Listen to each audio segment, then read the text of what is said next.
মনের খাতায় লিখেছি যে নাম শুধু তোমার প্রিয়। ভালোবাসা দিবসে মুক্তি পেতে যাচ্ছে ফারহানের বেশ কিছু রোমান্টিক নাটক।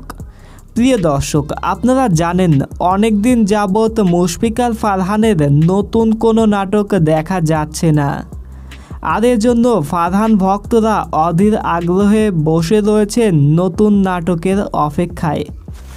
চলুন এক নজরে জেনে আসি ছোট পর্দার জনপ্রিয় এই অভিনেতার কোন কোন নাটক মুক্তি পাবে ভালোবাসা দিবসে। আপনি যদি একজন ফারহান ভক্ত হয়ে থাকেন, চ্যানেলটি সাবস্ক্রাইব করে ভিডিওটি বন্ধুদের মাঝে শেয়ার করে দিবেন। ভালোবাসা দিবসকে রাঙাতে আসছে ফারহান ও আয়েশা খান জুটির লস্ট ইন লাভ। মনে হচ্ছে ভিন্ন ধাঁচের ভরপুর প্রেমের গল্প হবে এটি। এরপর থাকছে নাটক বাজি, যেখানে ফারহানের বিপরীতে অভিনয় করেছেন কেয়া পায়েল।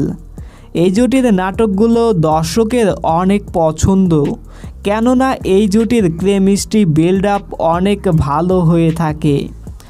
এছাড়া ফারহানের আরও কিছু নাটক মুক্তি পাবে, যেমন নিয়ামত, দহন, লাইজু।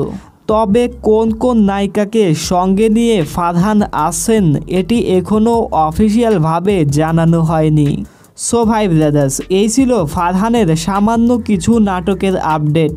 তবে ফারহানের আরও কিছু ধামাকা নাটক আসতে যাচ্ছে, যে নাটকগুলোর নাম এখনও অফিসিয়ালভাবে প্রকাশ করা হয়নি। খুব সম্ভবত এই সপ্তাহের মধ্যেই সকল নাটকের নাম প্রকাশ করা হবে। সেই সকল নাটকের নাম এবং আপডেট পাওয়ার জন্য চ্যানেলটি অবশ্যই সাবস্ক্রাইব করে রাখুন।